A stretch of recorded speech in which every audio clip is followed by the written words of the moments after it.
Okay, so just going to get right into it. We're doing part 2. This is the first time we've ever done a 2-parter of this series, which is great. I think we're going to have to make this a more recurring thing. So nice we're doing it twice. I know. We're so nice we're doing it twice. Exactly. Obviously, an hour and a half is just not enough time. And I know we left off with, I had asked you kind of like builder perspective, investor perspective, and your takeaways. And we want to really go into the building side and building today. So we were kind of riffing a little bit beforehand, but yeah, Alex, I'll kind of let you just maybe start getting the ball rolling with the questions. But trends, misconceptions, and building is what we want to cover. Well, maybe let's start with the current context. And Amar, I'll throw it over to you. How do you view the current market for starting a company, the trends you're seeing? Because you're interested, you're building a company, but you're also a company that sees a lot of cap tables and a lot of investments. Great. So pleasure to be here. I love being here. This is fun. Thanks for having me back. Well, we're glad you're here. We got a lot to cover. Thanks for being here. Yeah, we'll jump into it. And I love the series. So, and thanks everyone for taking the time to watch and listen. So I think really the context today is, and I say this when I speak, and I've been saying this for a long time. Today is the best day in history of mankind, humankind, to start a company. There's never been a better time. Okay. The skills, the ability, the tooling, the opportunity, we are at a juncture that we've never seen before. You can start today. You can have something tonight. Yeah. May not be good, may not be something out there, but you are watching companies go through historic runs from 0 to something. And the something isn't 0 to 1. It's like 0 to 100. And the 100 being revenue of millions. Mm-hmm. And you are watching that happen within like a year time period. And I'm like blown away at the speed at which this is happening. This would have taken a company with global distribution, infinite success on products to put out another banger product to get that kind of revenue that quickly. So hold on, I want to break this down and ask a couple questions around that. Like my perspective on this is there's a couple things going here underlying this. One is you have global distribution today because everyone has a smartphone. The ability to build and do stuff quicker is because of AI. But it's a weird way. Yes, you can do that. You can iterate quickly, but right now isn't easy because it's easier for you to build. Isn't it easier for everyone else to build? And so how much of, and again, the question I have with lots of these companies, not all of them, is you can go to 0 to 100, but how much is it sustainable and how do you build competitive advantage? And I think that's a difficulty that's different. Or do you disagree? Yes. So I think getting started is easier. Yeah. The competition's always hard. If you look back historically on the last few decades of venture, like the internet revolution was taking VC dollars and throwing them into ads. Yeah. The AOL of the world, the search engines were picking up all those dollars. You move over into some of the social networking, it became ads on multiple screens. You start looking at the current one, where a lot of the VC dollars going. They're all going to the hyperscalers and those with models, right? That's where a lot of those dollars are ending up. Yep. So when you follow the trail of the money and what's being invested in, it sometimes creates a bit of clarity on what's the end goal here. So your ability to start is, I won't say marginal, because it's hard. Starting a business is hard. You've got to mentally get there and go do it. You always hear about the person who randomly did it, but the people like writing about those things. Overnight the other story. 99.999% of the people, it's like it's a grind. It's hard, right? And hats off to people doing it. Founder's Journey is a TechTO podcast, which is produced by Startwell on King Street West in downtown Toronto. With multiple meeting rooms and large event spaces under one roof, Startwell can host your SKOs, large all-hands sessions, offsites, executive retreats, conferences, and other types of meetings and events. You can create something quickly. The question you're asking is, what is the moat? What's the sustainability? I'll even go further. Like you said, let me go rephrase my understanding of what you said. The AOL days, like .com one, what you had a bunch of there was revenue, and it was all a bunch of fake revenue because I advertised on AOL advertised on me. It was like basically swap and like lots of money and there was a lot of cost of building your infrastructure. You had to build servers. It wasn't in the cloud. Go to the cloud, let's go 10 years forward. Cost of building a scaling architecture dropped, but then 50% of your money went to Google and Facebook to build awareness. Now I feel like a lot of your money the reason it's going to the hyperscalers is because a lot of your money is going to compute, right? Not less distribution, but a lot more compute. And so, like, are these business models sustainable? Like, are you selling $1 for 90 cents like they did, like what's happening in 2000? And then the second of all, what's the impact of everyone chasing the hyperscalers? So great. Let me add a couple small things to what you're saying, because you did a really, really good overview. The jump from writing venture money of tens and tens of millions of dollars into infrastructure then became tens and tens of millions of dollars into ads, which had some circuitous 90-cent dollar bills being handed out there. And then some of the software changes happened. MySQL, Ruby, a bunch of Heroku, a bunch of things started showing up that ended up really helping the costs go from tens of millions to, to get started was, $250,000, $1 million, right? Like that was when things that we invested in way back, I don't know, 17, 18, like Bump Top and stuff would have really taken off, right? Now getting up is virtually free. Yeah. But to scale becomes incredibly hard, incredibly expensive. But you have to build that flywheel of, what's my K factor? What's my ARB on each dollar spent? Right. And that's important because, unless you're at the scale of an OpenAI now, I think they're going to burn, I don't know, $120 billion. It's a insane. Serious number, right? And we all know that those create super investment cycles, which we're in. But at some point, I don't know when, but at some point there's an asymptote that gets drawn and people are like, has to rationalize this spending. I'm not a pundit of prediction, but at some point that will happen. Right. Your moat. Let's talk about the moats today. I come from a thesis of there is no moat today other than the decisions that humans are making to enable your business.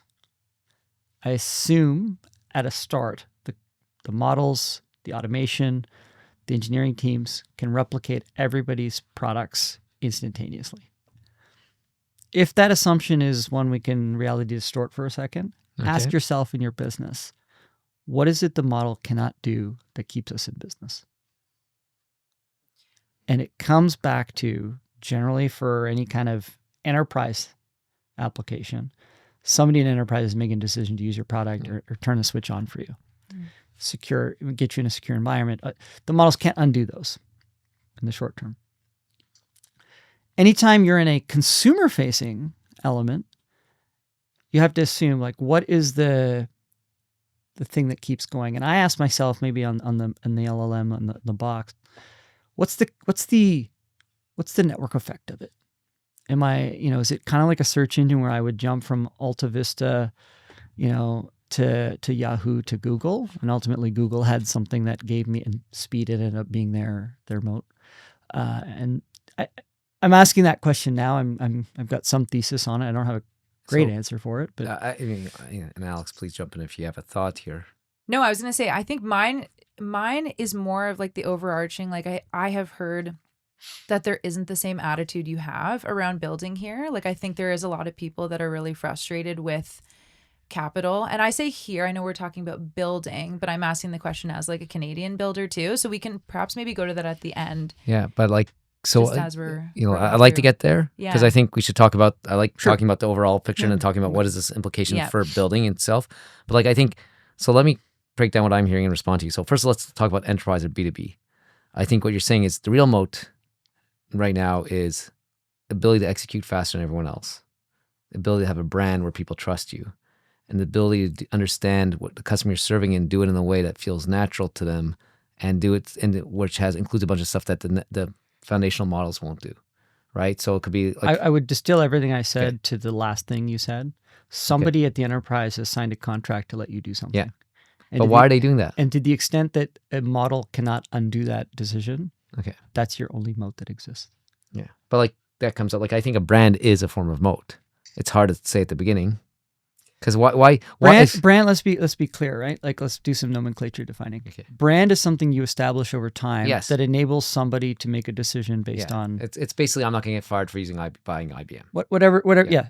Sure, right? And if that's the analogy, That could be long term, but that's marketing that forced a decision by a person to do something. Yeah. And the decision by somebody to do something, like getting an enterprise, depending on the enterprise, can be difficult, right? Like, you have security audits, SOC 2, clearance, you have budgets, you have a process generally to get that thing and thread the needle to get it in.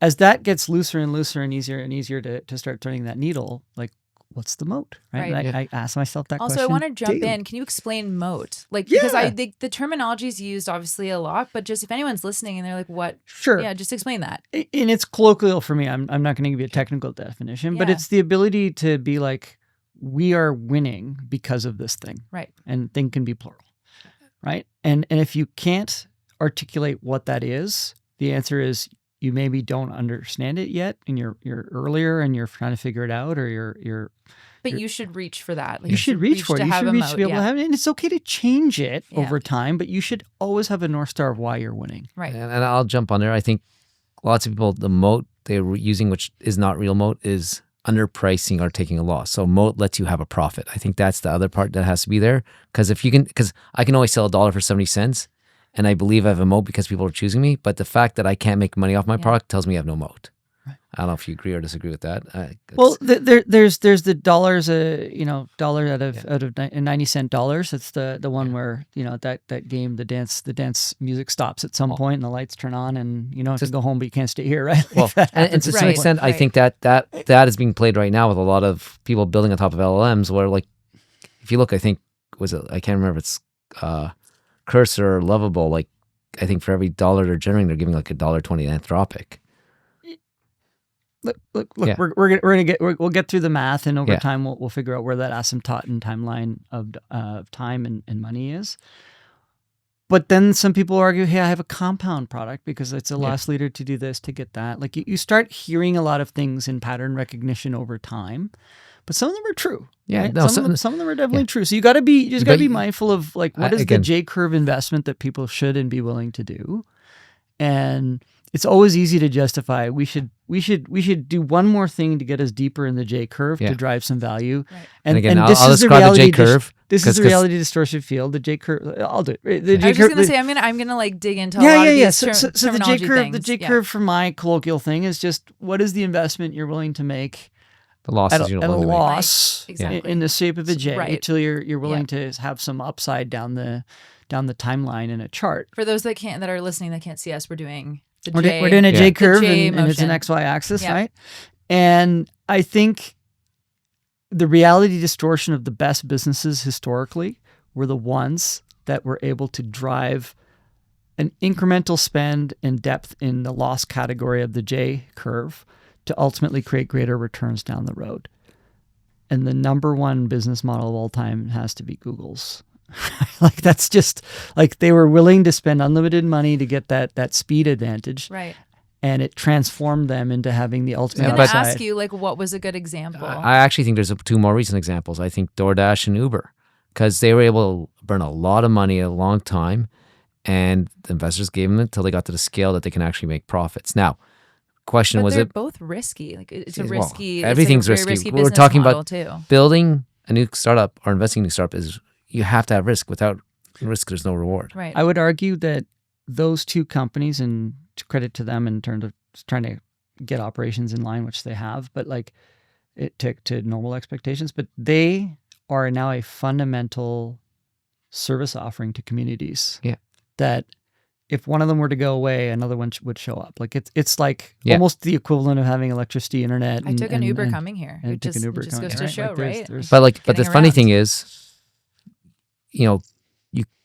you have to, I think there's a point in time and ability to sell that opportunity to say that the J curve's there. So to build a business with J curve, you can only build it as long as you can get someone to fund it. And I feel like there's a bunch of companies that are going through that J curve now because of the amount of capital available. Like, I think the stat you said before we started recording was what, 10 companies got 41% of the capital last quarter? Yeah. So there's yes. So there's an appetite to invest, and I think it's 40% 40% or 41% or the exact number of capital A lot of money. went to 10 companies. Yeah. That is the ultimate power law, because the number of funds increased, the dollars into the funds have increased, yet they're all chasing 10 names. Yeah. Right. So this is the power law put at the some mathematical asymptote to find the one business. They're trying to find that one business, right? And you're seeing the incredible investment in those cycles right now. And I want to get back to the implications in that second, but I just want to circle back. So we talked a bit about the approach to like building what you have to do as an enterprise company. We touched consumer. And I think as a builder and an investor, and someone that's deep in the tech ecosystem, I think we overestimate and underestimate what it requires to build a consumer startup these days, because anyone in those technology, well, like I've seen a lot of, hey, we're going to help you with your diet apps. You take a picture and we'll tell you, what the macronutrient and how you should change your diets are. And then you talk to lots of technologists or investors like, well, I can do that with Perplexity or ChatGPT. Yeah. But I think it's understanding your customer and building the experience they want, and then somehow getting them to have enough investment in, be it time, data, they don't want to switch off you. I'd love to hear what your perspective is. Let's take a look. So there's a category of application that's going to be subsumed by the model, right? And those applications will disappear, and there will be ephemeral one-time apps that get created for you when you request it from a model. If you get to the ones where you're like, hey, I need to use these over time, what is the hook? What is the K factor? What like the stuff that you've seen over time, the virality, the data. I look at the developer tools as I use them, and I go, what is the moat?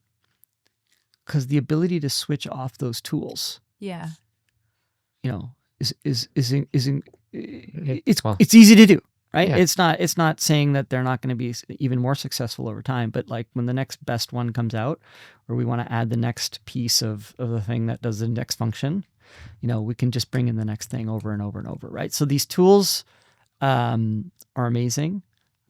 What's the next one? You did 100 million this year on this tool. It's amazing.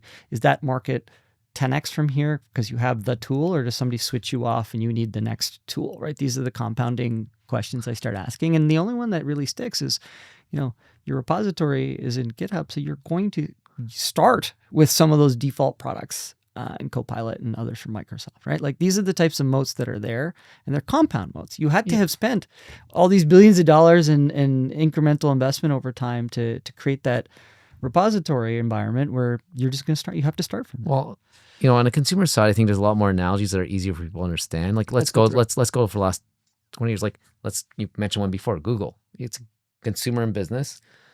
It's easy from go one search engine to other. But why do consumers stick to that one? Because it at the beginning, it outperformed in speed and relevance, and then built a reputation. And eventually, why should I switch from it? And why also, like, to that point too, like to dig in, it's like competitors should exist too, but like nobody sometimes is willing to compete with like the giants, like as he's saying, like the Googles and stuff. So yeah, why? So let's the thing. And I'm a bit of a revisionist history here on Google, so if I get it wrong, bear with me. But the construct was there was N search engines, and at this time, and I used them, in Tomi and Alta Vista and Yahoo. Ask Jeeves.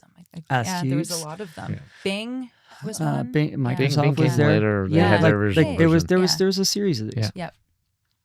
Over time, they got the distribution through the Yahoo deal, the distribution through the browsers, their own browser. Excuse me. And the relevance and speed was just like nothing could touch it. For the first time ever, I am seeing people thinking there's a different way, whether they're using one of the models to start doing what they would have done in search. And then what did Google do? They went and responded by allowing you to basically run queries in the search box that give you AI-generated answers, right? Like in mobile, it was clear that Google was going to win more market share or more queries because you had the browser construct. Right. Now the question is being like, maybe like, can I then search in the model and then click on a link to a travel site if I'm asking about a trip? Like there's just a bunch of things that become, referenceable that way. I bring up Google because it's just one that's been there. There's probably some others as well. But then, I look at a few different consumers. Then you have like the Wealthsimples of the world. Once you start putting some of your financial data in there, your money work, odds are it's then a market share gain versus your, if you had something else like TD or RBC. So then it's like, who do I want to put most? And then that one's pretty sticky because the ability for you to say, I'm going to switch money out, I've got trust. It's just how do we get the consumers and let them to start, basically initiate using us. And then I think those ones won, and they're sticky just because of, let's call it the lack of, there's enough friction from switching from provider to provider. Yeah. Well, okay, I'll put you on the spot here. Name me an app or a consumer use case in the last year you've used that's net new that wasn't tangential to AI. Okay, well, I don't have a good answer. Else I would have led with that. That's a great question. Right? Yeah. I would have. It's not to put you on the spot, but it's like I would have led with something if I had it.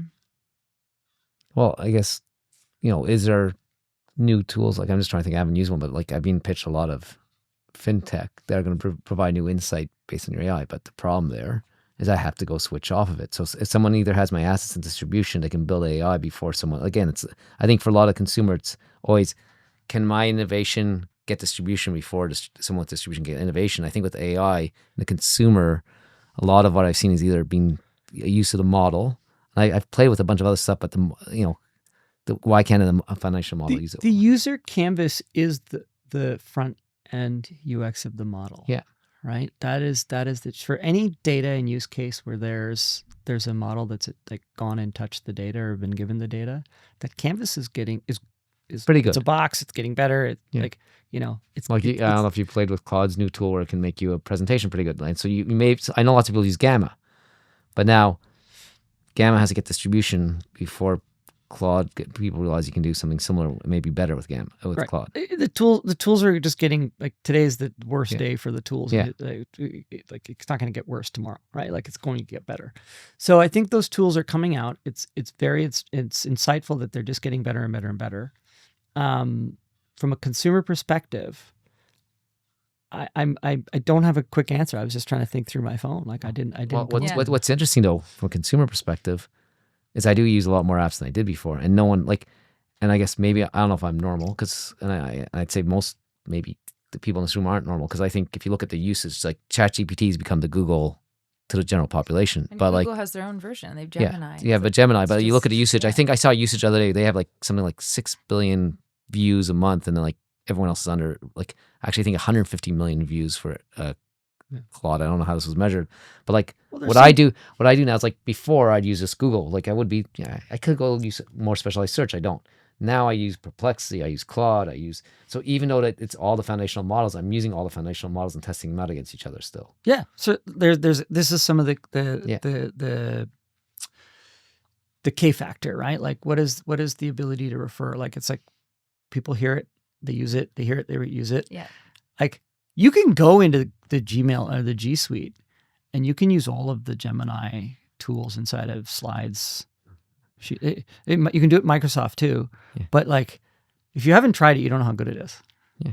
And if you tried it, if it's bad, you might not want to go try it again. That's the problem you have. But I will say this, I guarantee it's good enough for 80% of the people. But like, it's good. It's like amazing. There's always going to be a cutting edge of amazing. I think this is one of the challenges for just any startup right now. Like any incumbent that cares is trying to replicate the AI tools as quick as possible. Like, look, I use Granola. I don't know for recording calls.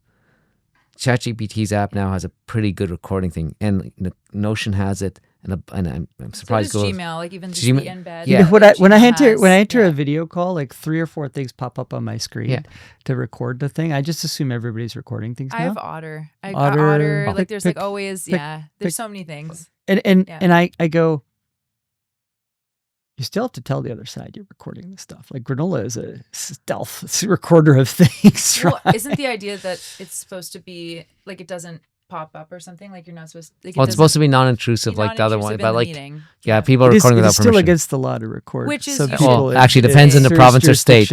Actually, technically, Ontario, you don't need permission. I looked it up. I do try and let people know if it's like something that I'm like I want the notes. All those out there, do let the other side know you're recording it. I'll let them know. But look, if someone wants to be evil right now, they can just take me and you have enough, all three of us have enough YouTube videos. Someone can go take it in, feed a model, and get us to say whatever they want us to say. Sure. Exactly. Right. So that's that's all. Yeah. We're post-truth. But now we're getting a bit. So just back into the consumer use cases of things. So I sit there and I go, what are the fundamental apps that are always going to be around? Communication's one of them. Yeah. Search or knowledge inquiry is some other. So the collaboration takes many forms: messaging, email, Slack, or some kind of messaging app. WhatsApp, like all these things fall in that collaboration bucket, and some of them will be work, some of them will be friends, some of them will be like school ones, are interesting, they're fun, and then you just kind of go through the whole list of the different ones that are getting used. Yeah. Those aren't going away, but I will say, I don't know if you've used in the Gmail suite, there's like you can use any of the models to help you compose emails. You can use Gemini natively to do it. You can ship stuff into another canvas and come back. You can have your inbox read by any of them in actions. Yeah. It's insane. It's wild. Yeah, it's wild. I propromise when I email both of you, it's me. I haven't used nothing. I make no promises about authenticity of anything I sent to anyone. Well, maybe It's me just on for the now. It's just me on for the now. consumer thing, like when you're sending stuff and communicate, like there's a context window of stuff that you want to get there. Yeah. But there's also a concept of depth of memory now. And I'm blown away with the ability to use memory and plus the context window for things that are so rifle shot precise. Like it's really impressive. I think it depends on the tool and the usage, but maybe take a step back. So we talked about the current environment a bit. Maybe to help builders, like I love to think about what does the current technology, what do we think it can enable? And then let's talk about building. Because like what I do think is, I think, any new tool, the best opportunities are stuff you couldn't do before. And again, I don't think I'm in any way to predict what's going to be going on in 24, 36 months, but I do think there's a big bunch of buckets that I'm surprised we're seeing less. Like, for example, in the consumer side, where I think is you can have a lot more, let's call it coaches. Like there should like one thing I hate about health right now is your health information is all fragmented. You have no control of it and you really don't know how to make decisions. Actually, if you go look at the web or use tools out there, you're going to get a bunch of contradictory advice. I think there's an opportunity Don't do to WebMD. It's just well, you're dying. But no matter what.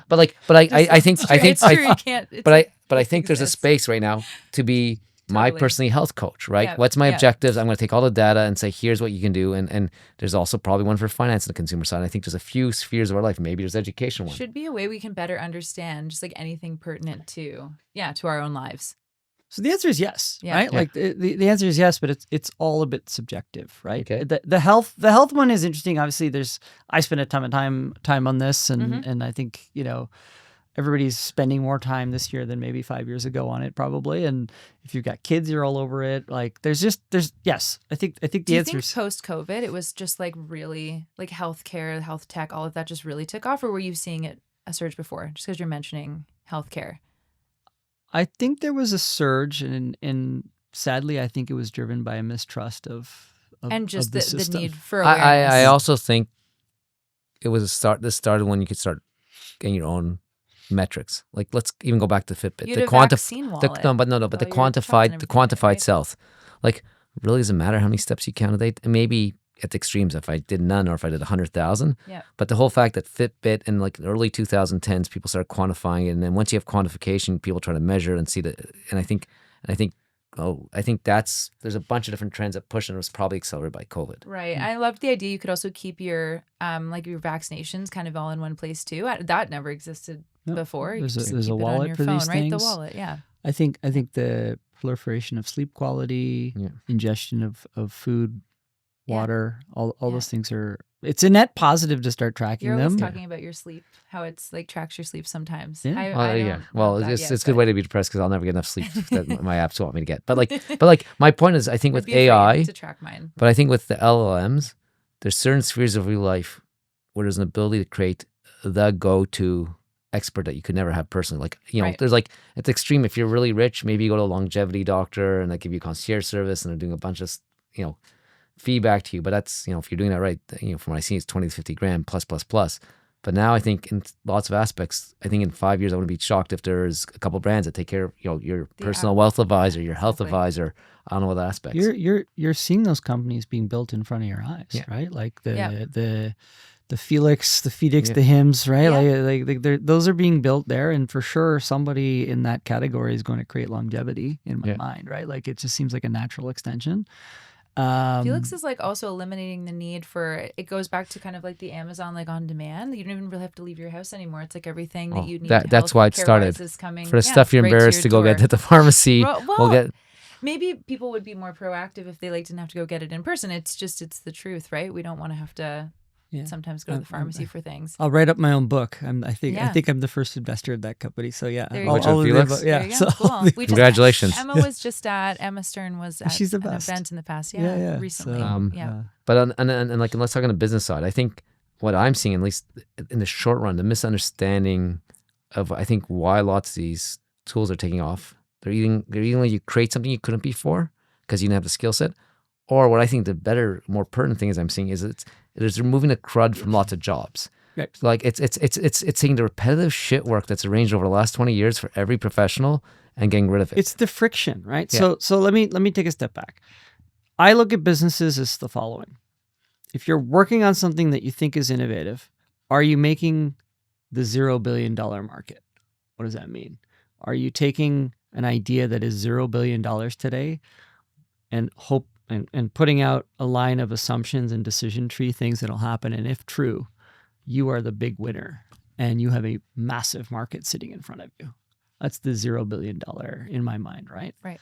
The other way you can come at it is you can take a very large market and shrink it to a still very large market, but shrink it by a lot. Right. Yeah. Right. And that's taking out the friction, the crud, like just the stuff you have to do.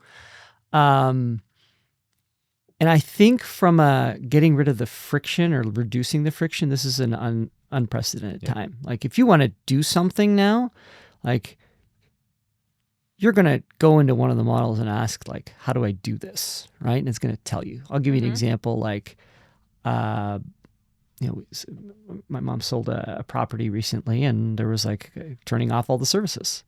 Like I went in and said, how do I turn off all the services for this address? It didn't know which services I had because it's private billing, right? They didn't know which ones. Because it could be like TV is one thing, lights give are you the another. whole list. Exactly. And the then smart home concept is. And then I fed it the bills and I was like, okay, like, and it said, okay, call this person at this, and do this here, and I was like, okay, do it, keep doing it, right? And where it stopped is where I had to pick up the thread. There was a bunch of crud. Why can't everything just be in one place? Exactly. It was a bunch of crud I was able to really just reduce the friction of. It still took time, but it took less time. Yeah. So I want to ask kind of like a question on the flip side, because you had said, like, again, it's like a way to consolidate and work through the crud. And you've explained kind of like the great companies that are being built that are working to solve these things. What do you think would be the hardest in industry vertical or kind of company to be building right now? If someone was to approach you and say, I really want to build this, is there a time where you'd be like, I would say, no, don't even go there? Or give me a sec. I gotta think of that because generally my instinctive answer is generally like if you can work at a like the lowest layer of the stack, meaning you're in some kind of physical design or chips or something, like that's usually the hardest. That's the hardest because to get a 100x, like 1000x, type of increase isn't the evolution. It's like you have to fundamentally change something, right? Mm-hmm.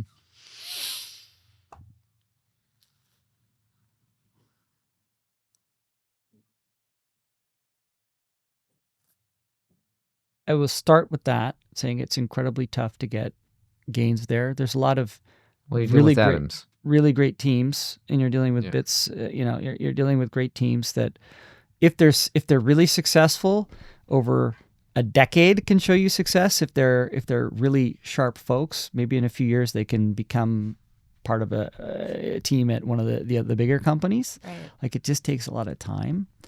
I would love to see there be more activity in this area. There's just been a dearth of a generation of people who did not go apprentice to become semiconductor chip people. Like that's one of the challenges. Yeah. sorry, you were going to say something. Well, I was going to say, when you're talking about atoms, the one spot I do see hot right now, I'm sure you do too, is defense tech. Okay.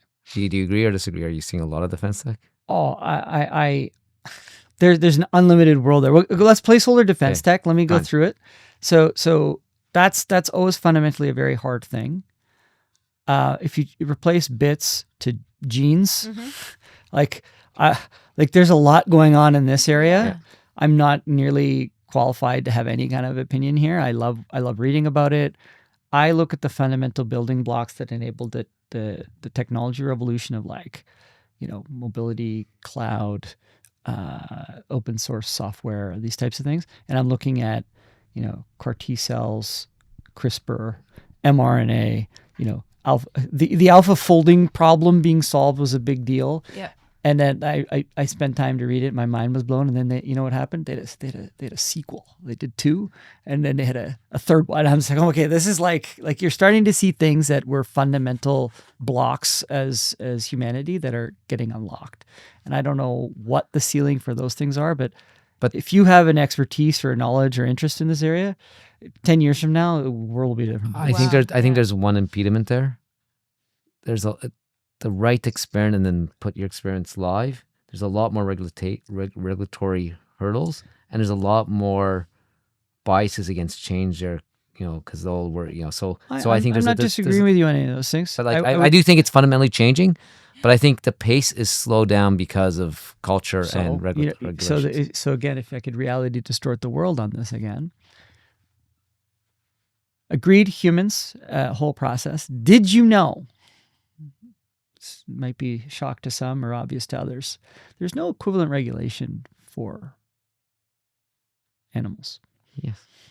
Which is why you see all this testing on animals, for better or worse, right? Like that. So Right. you will see the bypassing of stuff and proof of concept yes. in that alter world. But I agree. But I just think where we are in the world with the distrust in science, the distrust in regulation. Look at the fight against GMO foods. I don't want to have a public opinion, go there, but there's all our food historically has been altered, but now because it's altered by scientists and branded, there's pushback against it. So I think you'll have some of that.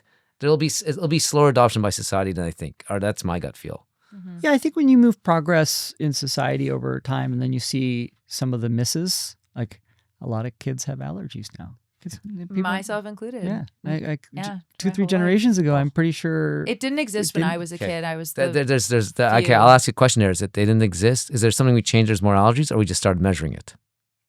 possibly both. But the fact Right. that you cannot bring nuts to, You can't, yeah. to Oh, places is that's the thing, also right? because Like, every life is valuable now. Maybe 30 years ago, we said. Well, also Too bad they're look weak. at also people probably didn't know why they were getting sick. They're just like, oh, you ate a food, maybe it was bad. They didn't. You're right. Yeah. Maybe they didn't actually look into it. Like it was an intolerance to one thing. You didn't.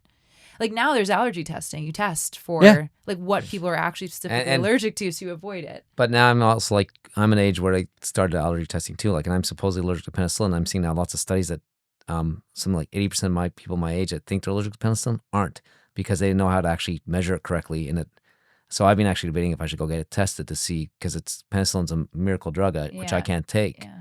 But, like, yeah. But like, there's a lot of studies now, because when you start doing it in the 80s, lots of symptoms are just not natural reactions. let's give a real example here, right? How many of your friends got skinny?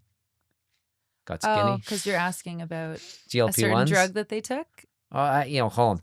to get skinny. So let me split this in two, because I think I'm more of the age and economically where I see people. So I think there's people getting skinny just to get skinny because of longevity. I was just. But see- also doing it and- accelerated. And there's a bunch of people I know taking GLP-1s. They're not. There is a Venn diagram where there's an overlap, because some people need a GLP-1s to get skinny, but some people have changed habits to get skinny. I think the other thing with the GLP-1s, I have a lot of people that are taking it not to get skinny because of the other correlation stuff. Like I have one friend, and I don't know if you listen to this podcast. He was skinny before, and he started taking Wegovy. He told me for two reasons. He wanted to get his sugar usage down to 0. And also, when I talked to him last time, he says there's a correlation where you have 20% less chance of getting Alzheimer's. So he's looking at the other benefits. So I think those are both interesting. Great. But the flip side, I was debating this with him a long time. He goes, you see all the benefits from GLP-1, and a lot of people that can afford it just don't want to spend the money. And and think about human society. How many people go spend money on cigarettes, which they know is bad for them? So do people really rationally invest where it will be healthier, even if they think it'll make them healthier? My point in bringing it up Sorry. is it's clearly a trend, Yes. right? Yeah. No, it's interesting. And It's like the use of alcohol is way down. Yeah, the use of alcohol is way down. Well, but at certain generations, Yeah. I think it's like one is more, than the other. But and so correct. now like Yep. we can get into alcohol in a separate podcast, but no, it's interesting. the trend of this thing is something that's just been enabled by the science, the adoption, mhm. and then the regulation got around it, and now it's become a topic of discussion. I'm doing it because I want to be skinny. I'm doing it because I want to avoid all. Like you're getting through all these things. There's so right? much knowledge around how Now it can we're benefit unlocking you this conversation specifically. Yeah. Alzheimer's would be the next, like one of the next ones, and you're seeing all the various drugs go through the FDA approval now, right? And it's like, okay, like if you've ever dealt with somebody who's literally losing their mind, it's hard, right? Like it's incredibly tough. Right. So I think what I'm saying is what's hard. This is incredibly hard to innovate in this area. That was mine. That was Yeah. It's incredibly hard to on a build journey with it, fundamental science and fundamental technology. Yep. The application of it creates some crazy magic, right? Like, if you can create an underlying systematic advantage in some kind of fundamental piece of science or tech, you can build an unbelievable business. It's interesting. I just have a thought here. I think why it seems like magic versus stuff you see in software is because the regulations create a burden of proof that you don't see incremental. You don't see stuff that incremental. It has to be like 10x better. Well, So when you distribute it, it does seem like a leap forward. While there may be many steps forward, where because well, let's go through the history of how these models came about, right? Yeah. The construct of these, like having a large language model, isn't new. No. What became new was the ability to have enough compute power to train them. What started out as, Moore's law wasn't going to get there fast enough.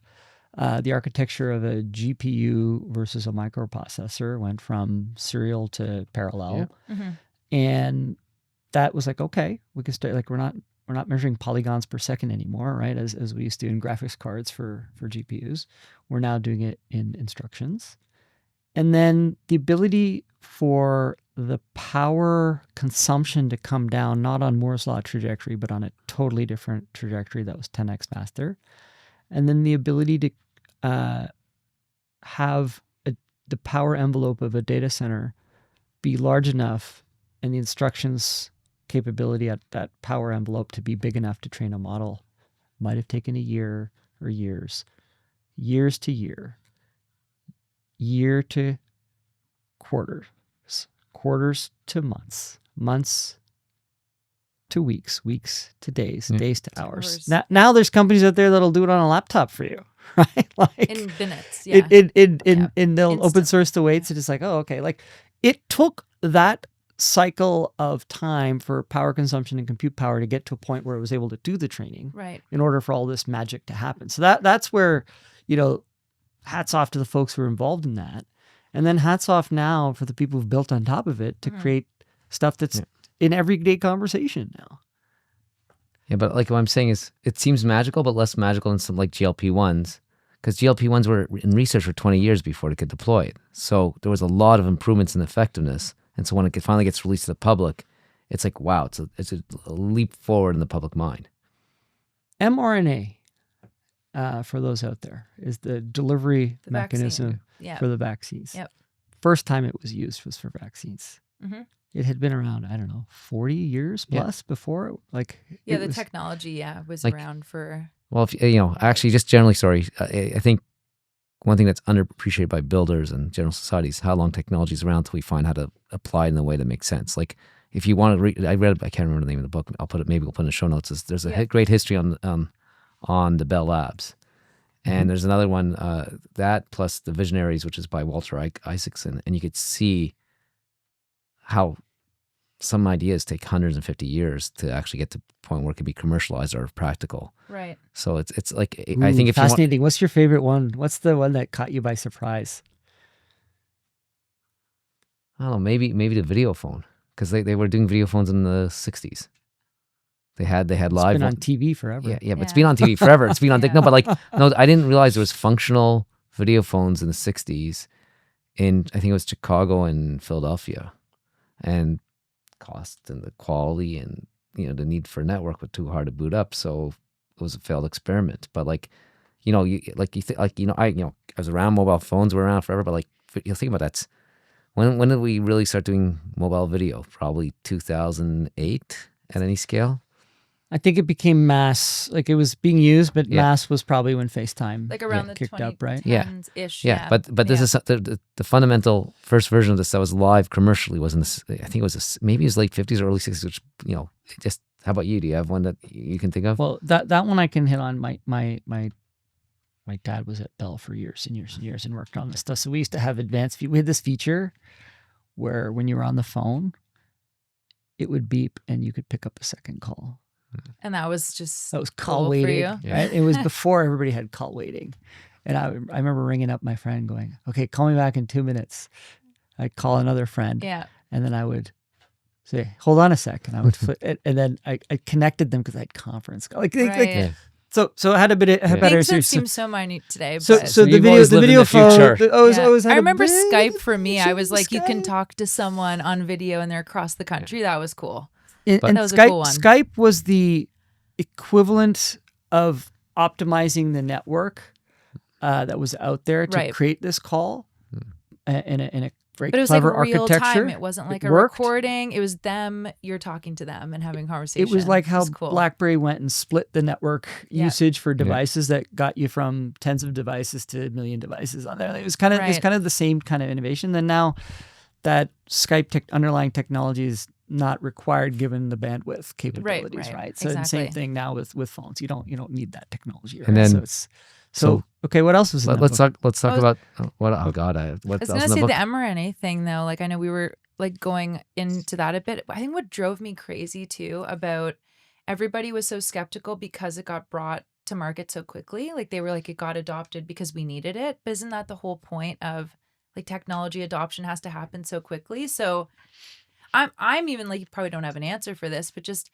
how does there a balance or how can people balance between it has to happen quickly and obviously there's going to be an element of it's new and there's a mistrust, but like how do you work? Like, how does that work? So interesting It's you just asked this. funny to me. I've had a lot of time to think about this because it's been a few years now, and I'm like, It's just fun. everybody was forced into this panic and frenzy Yeah. by just circumstance of the world. And I was like, okay. Traditionally in drug development, there is a cohort of users that gets selected. Then there's a comparison to the placebo. And you start going after marginalized people who have no choice but to try the drug, right? Yeah. And then you start seeing results.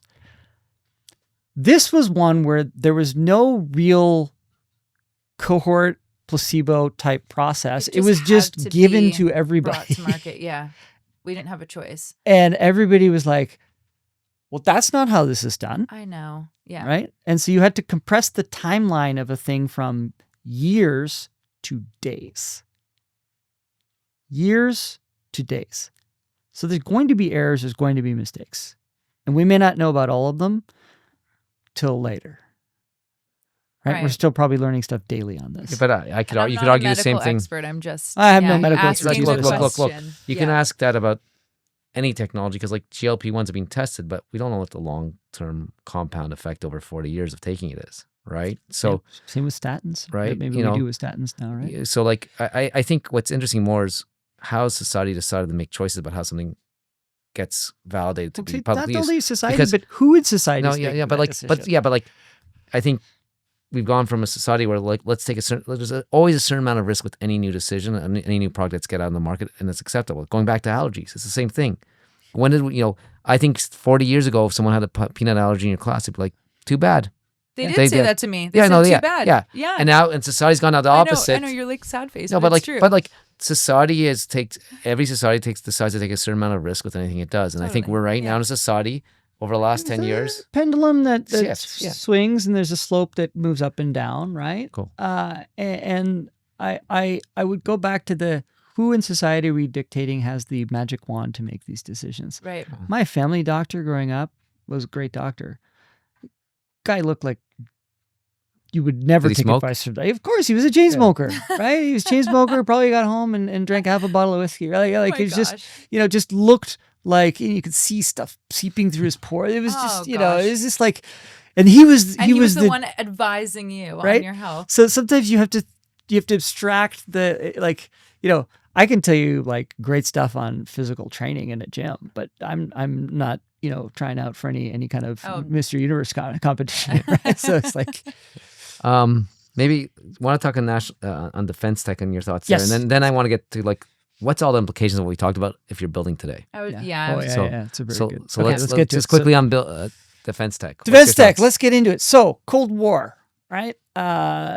All of the modern luxuries and technology we know today, Yeah. I'll use 3G mobile networks as one of them, were from the phone in the field where the receiver was on the backpack. And it's like, we're in position now, right? Well, Literally. yeah, and another way to see this impact of war is to see the Bell Labs book too. I'll because they talk about like how lots of the technology was developed first. They had a war department almost. Yeah.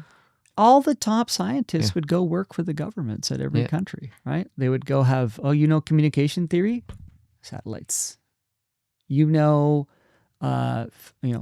physics, there's a nuclear department. Aerodynamics, you're in the the aeronautics division. Yeah. Just these were the top scientists in every country. Cold War forced it. You knew projectiles, space, right? Like you knew this, like there was just all of these things.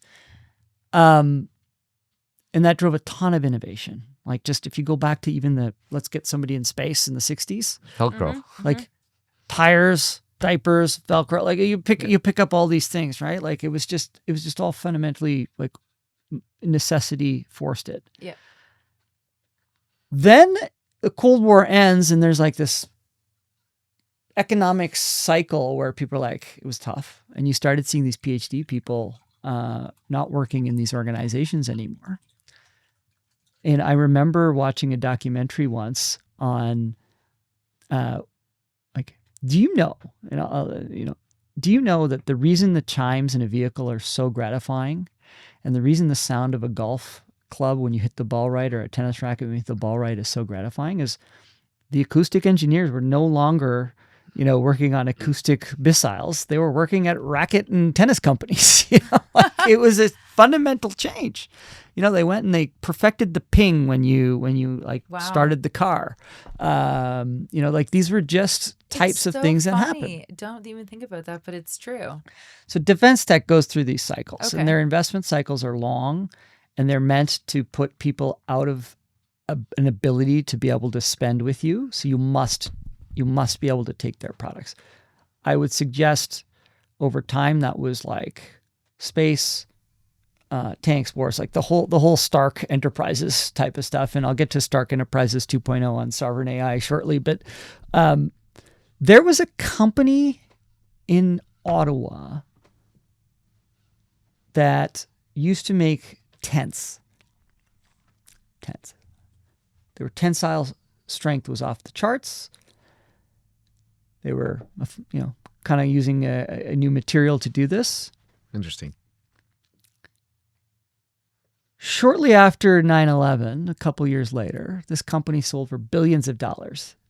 Why? Because they were the tents to protect against IEDs in the Middle East, in the Gulf. Wow. So you don't know what these things are, where they're coming up. Right. I think, and I'm happy to prove them wrong. I think we've underinvested in defense technologies over the last couple of decades because we'd rather get ads on an airplane at 30,000 feet. That was different use of the tech and the resourcing. So you're going to see an increased investment to do some catch up, and then you can see some really innovative things, right? So there's few vectors. There's physical defense tech. Yeah. There's virtual defense tech.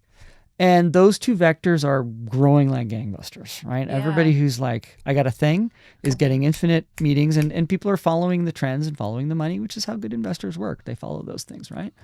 The winners will probably be counterintuitive things like tensile strength of tents, right? Yeah. then if you switch into the virtual version of this, like you're seeing very sophisticated zero-click attacks. You're seeing very sophisticated things in being deployed in war zones right now. You know, drones, radios, like just go through it all, right? And you're just like, okay, there's a lot going on here. Then you're seeing sovereign AI, where the AI has to be native to a nation in order for it to be something that you can use. Like, this is the best reality distortion field I've seen in modern history. Everybody's like, we need sovereign AI, even in this country. Yeah.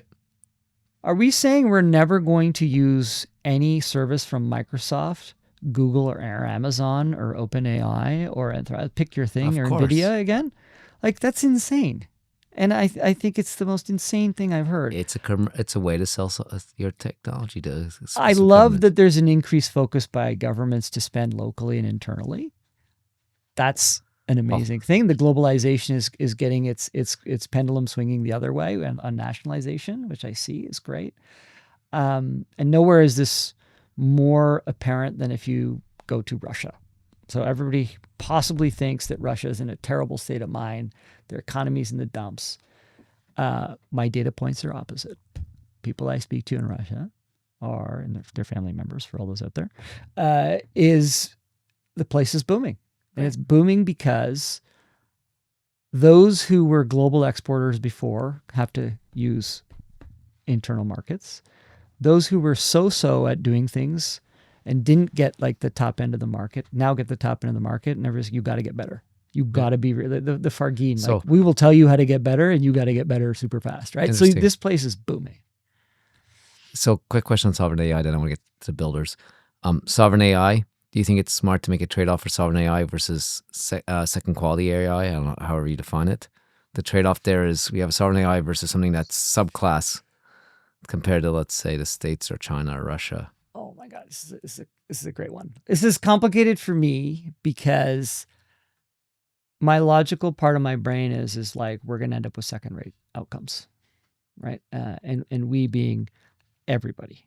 Yeah. Because it's not just one country has the best in breed of everything. Impossible, right? So it's a cross-pollination of ideas. And it has to be. It has to be. The best ideas can't be out of one place and one place only. A good chunk of them can be, but not all. Impossible, right? So the question ends up being like, what are you sharing with me? What are you keeping behind the what's in the Wayne Enterprises Fox section that you're not telling me about, right? Like there's in the Bat Cave. Like what's there you're not showing me? Because if I don't know what's there, the stuff you're showing for me is like all a bit suspect, right? Like how many back doors are in all of these systems now, right? Like I don't know, right? Like sure, Facebook says their app, their messaging app, WhatsApp is impenetrable. Okay. I trust you. Want to trust Zuck? Okay, great. Right. Like, I mean, it's even like banking apps too. It's like they say everything is it's safe, but like, is anything? You're one breach away in all these things, safe, right? Yeah. And it's like so. I fundamentally, my logical side says you need a best of breed thing. Yep. And a best of breed thing isn't one product from one company or one supplier. It's competition and cross-pollination of ideas. And if you read books on the Cold War era, like the retrieval of K-129 is one of them. It's a book about how the Americans spent years to find a sunken submarine from the Russians. It's not too dissimilar to Mission Impossible 7 and 8 if you see it.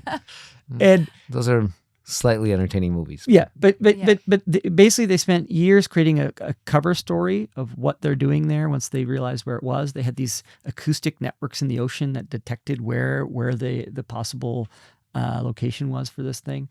They went and seconded people to various companies to go build things. Like they created this shipbuilding project that was basically a ruse, that inside the ship was this whole operation to go down and pull up the submarine. Like it's fascinating and phenomenal.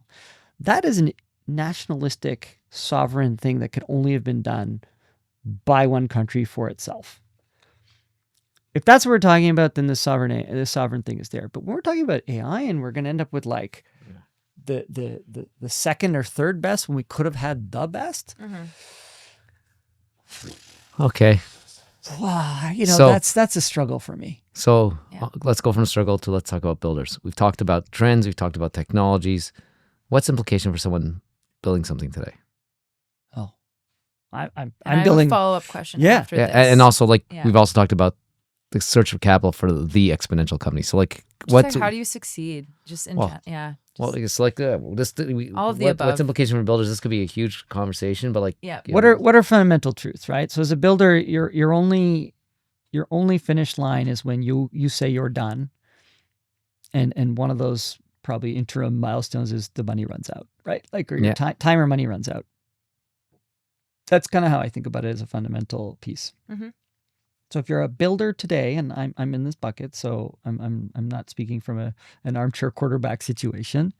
You have to fundamentally have a belief that what you're working on as a North Star is fundamentally game changing, and Okay. it can be game changing for you, an industry, a peer. Like it you have to have some belief, because if you don't have that rose colored glasses of a North Star, Why are you? nobody else is believing in I was you. gonna say, because people probably won't. So it's just how do you have even that if everyone's telling you this is not If you gonna be can't distill useful? what you're working on and why it's going to be an impact, even in a fundamental truth that you believe, you got to keep working on that lens. Right. Because if you don't get it, somebody's not going to give it to you.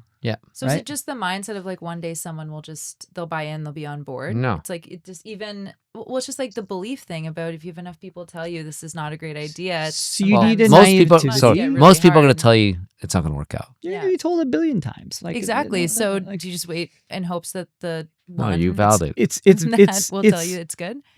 one of the things is you get to, if you get a meeting with Alex, like Alex is going to give you great feedback, right? And what did it cost? It cost you time and ability of a network and influence to get there. And it's going to cost him his time to give you Right. that feedback. And you're going to process the feedback, and you're going to be like, okay, what was the obvious things I knew? What were some of the things that he said that weren't obvious that I think I need to spend some more time on? Mhm. Right? You start going through those truths of things. And I think that's really fundamentally where people sometimes miss.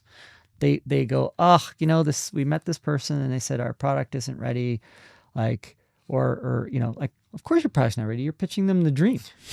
You're pitching them and You're pitching them the future. goal. Yeah. You're Right. pitching Yeah. them the 10x experience, and you're going to work backwards to get them to day zero, and you're going to work with them, right? Or you're going to create something, right? Like, Yeah. and I just feel like people sometimes lose sight of that, and you have to have the naivety and the focus to create that Okay. and work and have people buy into that. Because if you can't get that expectation setting and buy into it, naivety for yourself, you can't give it to others.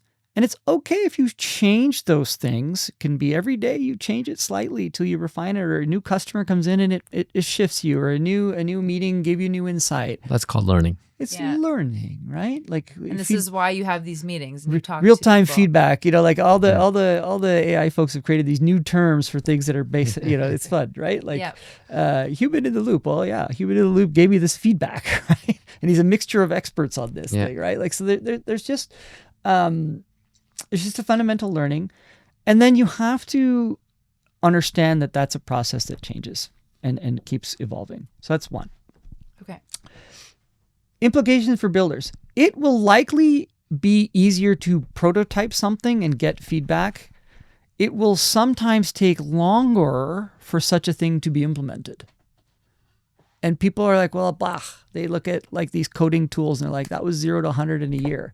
I go, okay, there might be some things that have a very compressed timeline, but there are some things that might even take longer because you have change management at let's call it an enterprise organization level, where it's like, okay, well, we're doing this thing that the demo's amazing. We were able to make it quicker, but the process to get it implemented could be longer. Can I react to that?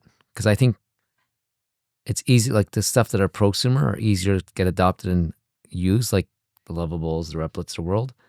And I think what people are underestimating is, like there was that MIT say 95% of AI projects are failing. And that's because of change management. Yeah. Because what people don't remember... Try selling to a state investment board, law firm, accounting firm, SEC registered fund to fund, family office, university endowment, startups. Like, you try selling to these people. It's hard. Because what's happening now is when you're fundamentally changing the way they do work, pension they plans. have to change the way they do work, and it takes time, especially the And bigger. they don't want to. Well, no, the bigger enterprise, because someone's in this role and they were going to get promoted. Now that role doesn't exist, or the way you do business fundamentally changes. And the business takes a while to figure out how do we change it and how do we take best advantage of this.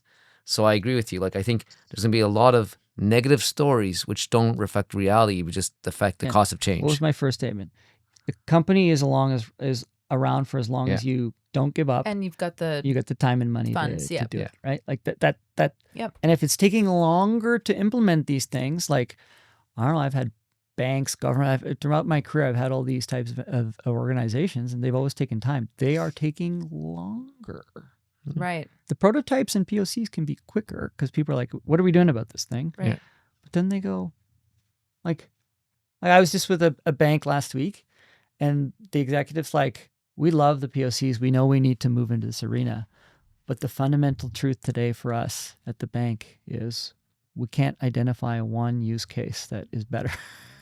Right. Like they went through all of it, call centers, They went through their entire business. And I was like, okay, either you're like, let's assume it's true, but what are the other sides of the coin?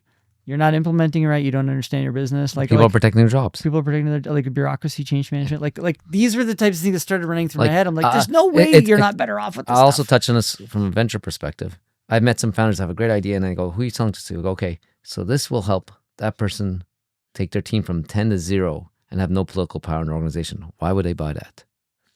Right? That person's not going to get promoted, and they're actually going to have a lot less power in the organization. There's actually a human disincentive to adopt your technology.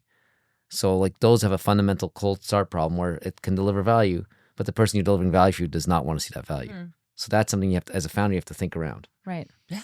So I think if you're thinking today, and this is September 2025, that you're going to come up with a new model that's going to usurp the existing large language models, you might know something I don't. Right? The capital. It's like trying to start Amazon Web Services today. And you go look at the balance sheet investments in AWS over the last 15, 17 years, and it's got to be hundreds of billions by now, right? Like, you're not catching up today. Okay. And what are other changes? So foundational models, also you can prototype quicker, takes longer to get implementation. How about on the capital front? Because I do think the markets are a bit weird where it is almost a flight to quality and the most exponential outcome. So how do you handle that as a founder?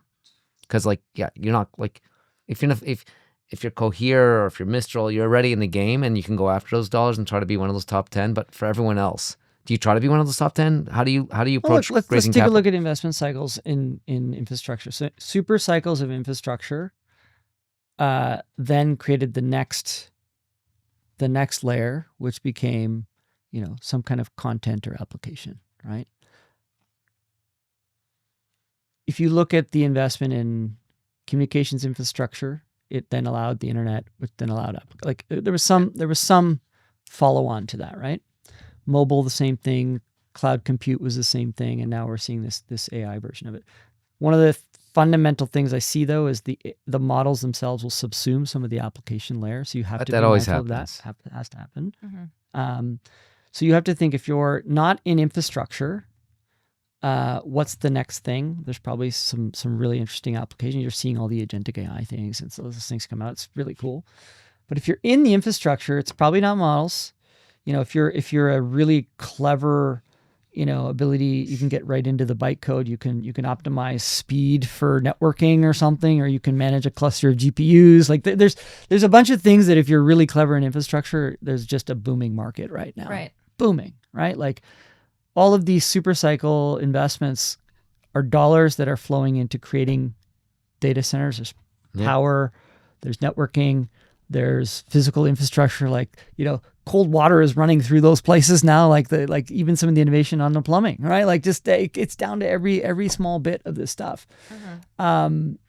So if you're in that domain, you have to really figure out where's that investment growth, where's the dollars going, and to what purpose. Right. And so that's super interesting to me from watching it. So whether you're doing software or some kind of infrastructure, it's all there. If you're not in that bucket, what's the next thing, right? Are people using them as applications? What's not getting subsumed by the model? Yeah. But what I think's interesting in this current super cycle, which I think a lot about, and I'd love to hear your perspective from a builder, is there's enabling the current value change in business models, being very geeky here, right? You assume that you're serving an accounting industry or the legal industry or Were you a logistics. consultant at some point in time? No, never. But you're serving them, and you're building the app layer for the way the world is now. But if you fundamentally change, say, hey, there's a reason it takes longer to implement because it's change management. Can you be building a new version of a company or for a new version of the industry? Like, because do you believe fundamentally that lots of the way values created or industries are built and business are built are going to change in the next 10 years? And should you be building for that? Or is it too early?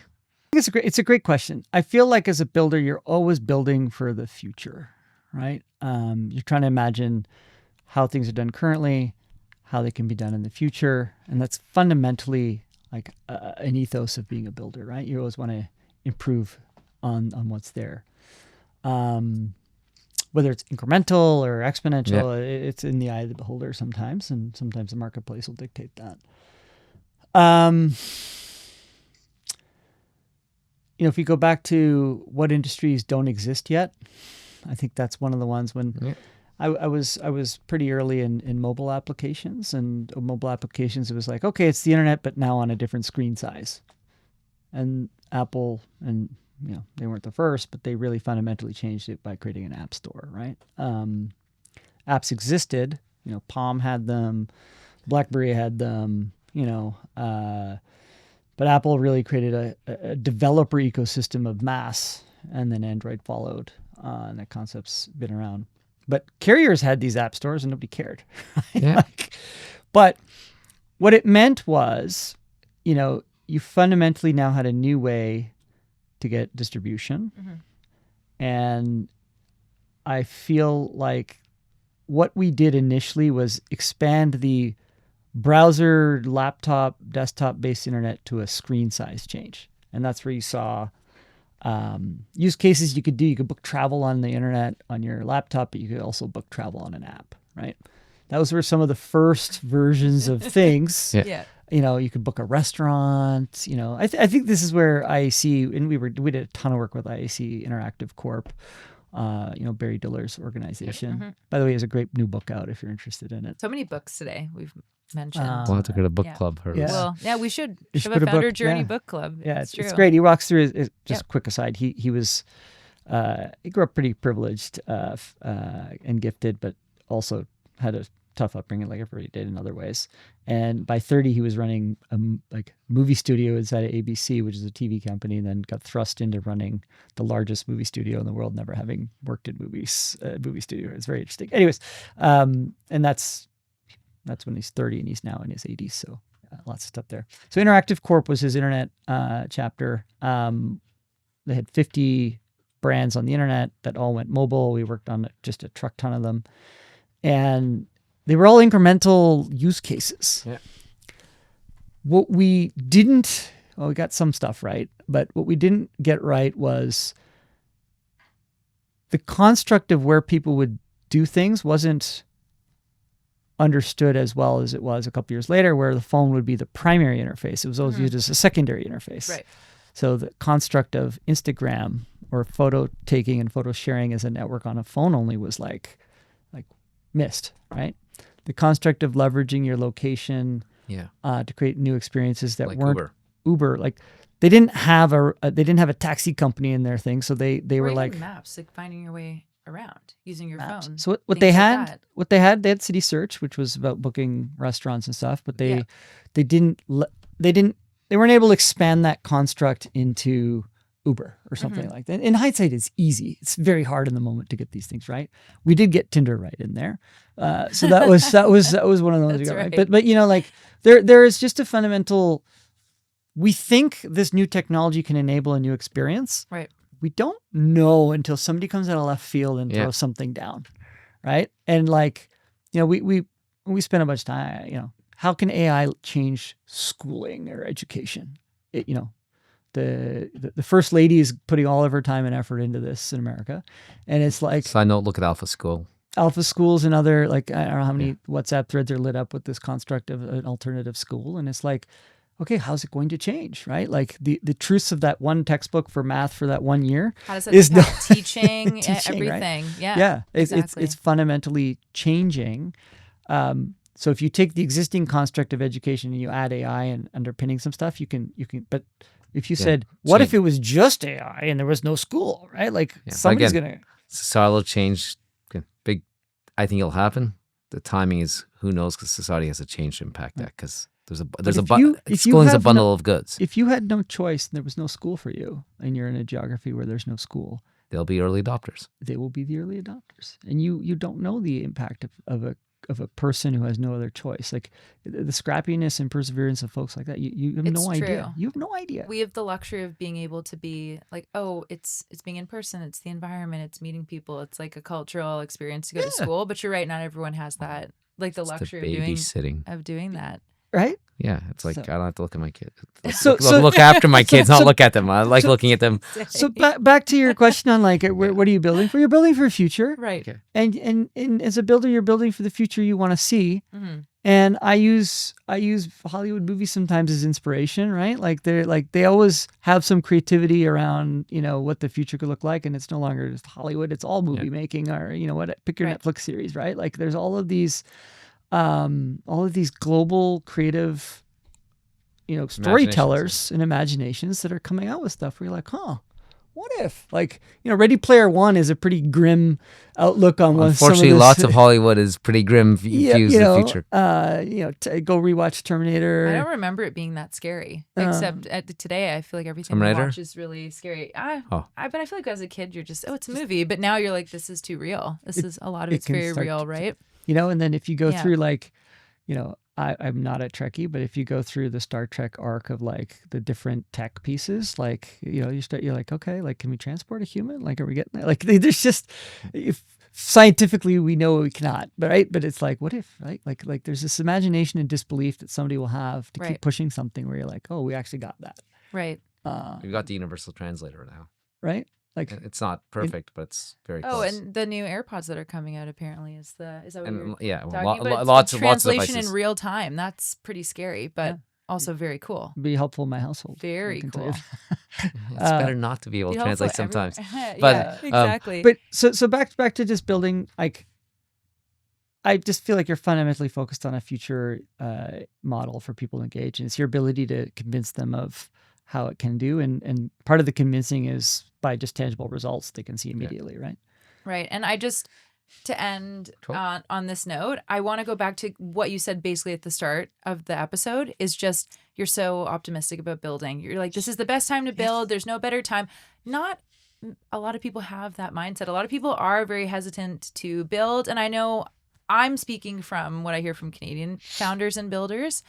We're speaking generally, but why should people, like, should they be excited to build? Sometimes opinions are built on history. I was part of my arc included going to work as an engineer in Silicon Valley, learning a craft of semiconductor chip design, doing this, to a point where I felt like I could launch a career as an entrepreneur. Mm-hmm.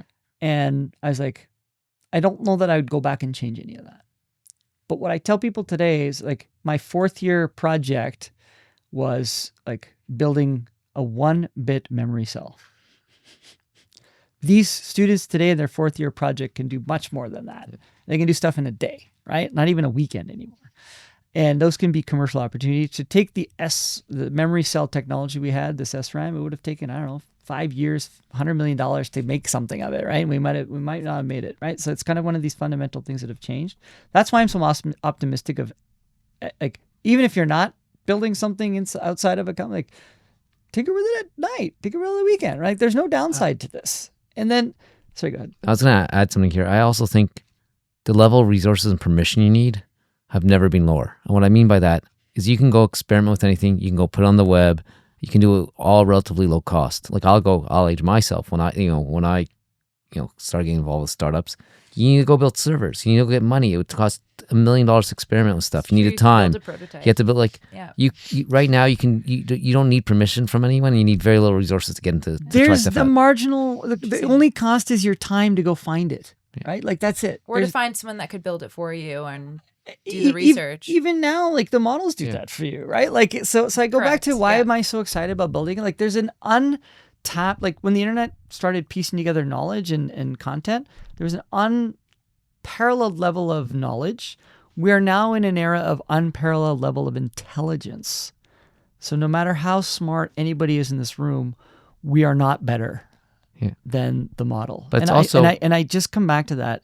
If you take that statement of nobody in the room is smarter than the models, like we are collectively now using this resource to build stuff that takes us to the next level. Right. And I also think you have unparalleled distribution available. Unparalleled It's distribution. you know Instant. at least enough to get Instant. validate. It's like crazy. Access, knowledge, distribution, resources. And also communication. You can go find expert anywhere in the world now. Yeah. If it is on the model, you can go find it. You maybe won't talk to you, but that's a whole other story. But like before, So just to sum it up, right? Like access to intelligence for marginal cost, right? It's probably just your time, not even a dollar cost. What outputs can you create with that? And when I sit there at night and after I put my kids down before I go to sleep, I always kick off some deep research thing. Why? Because I want to just see where I can get. Sometimes it's a bag of coal at the end of it in the morning when I wake up. Sometimes it's some good nuggets, some good information. Like this is the capability and access we have. That deep research thing the model was doing for an hour, that would have taken decades. Yeah. Compressed into an hour. well, and the best is then once you get it, you can go quickly ask for more information. You can go deeper. It's not like it could be continuous learning if you're curious enough or interested enough. There's no limit to the depths of things we can build now. It's not limited the by time in which we can build them. and the time. Like the Yeah. time and money vector have come like They've It's a compressed. time is now you can do things way shorter time compression Yeah. and dollar I compression. It's never marginal. considered that before. marginal. Yeah, it's correct. Hmm. It's really good mindset. I like the positivity. I think we need more optimism. And I think it's just good to look at it as it's not the enemy. Turn off social media. It's A helping. little health tip. I will helping us. I Or will get curate this- your social media. Make curate it your social easier. media.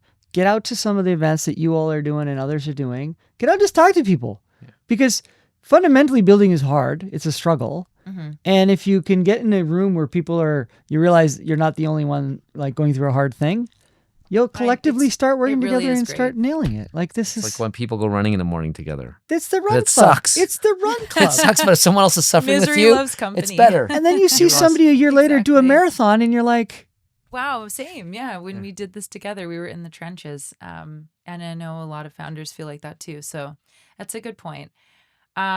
That's it for me on my end. But this was awesome. Once again, happy to have you back. Thank you for joining us for the second part of the episode. Really appreciate it. thank you for having